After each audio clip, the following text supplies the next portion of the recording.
గ్లాసుడు బియ్యంకి ఎన్ని గ్లాసులు నీళ్ళు అయ్యేలా కూడా నేర్పించలేదేటబ్బా. ఈ నన్ను పెళ్లి చేసుకున్నాడా, నేను ఈయన దత్తత తీసుకున్నానా? ఇక్కడ జరుగుతున్నవన్నీ ఎందుకు ఈవిడ కూతురుతో చెప్తుంది. అదేమన్నా జడ్జే డాడ్ లిటిల్ ప్రిన్సెస్ అని చెప్పి ఇల్లు జైలో కూడా అర్థం కావట్లేదు. ఇప్పుడు నన్ను అందరూ వదిలేశారు కదా, ఇంట్లో వాళ్ళతో మాట్లాడడానికి కూడా ఫ్రీడమ్ లేదు. అమ్మా తిట్టట్లేదు కానీ తిడుతున్నట్టే ఉంది.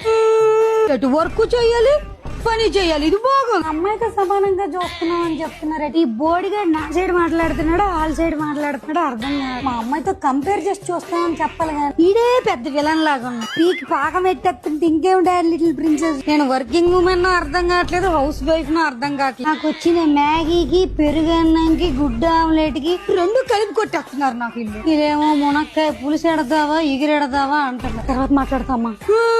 వీళ్ళు మొహాలు చూస్తుంటే నొల్లి మండిపోతుంది, బయటికి నవ్వలేక వస్తున్నాను. వీళ్ళెందుకు అందరితో కంపేర్ చేస్తున్నారు నాకు అర్థం కాదు. అమ్మ తర్వాత మాట్లాడుతున్నాను. వీళ్ళు తినేదే నేను తింటున్నాను, నేను తినేదే వీళ్ళు తింటున్నాను. వీళ్ళకి ఎందుకు ఎంత ఒళ్ళిపోయేగలను. జుట్టు అన్నాక ఊడి నేల మీద పడుతుంది, దానికి కూడా ఒక టాపిక్ ఏనే. వాళ్ళ కూతురు గురించి బాధపడిపోతుంది. ఓకే మరి నన్ను ఎందుకు బాధ పెట్టడం. సన్ స్క్రీన్ రాసుకున్నా మేకప్ అంటున్నారే. తర్వాత మాట్లాడతామ్మా. అంతకుముందు ఏమైనా యాక్టింగ్ స్కూల్లో పనిచేసిందో ఏమో తెలియదు కానీ సరే తర్వాత మాట్లాడుతా.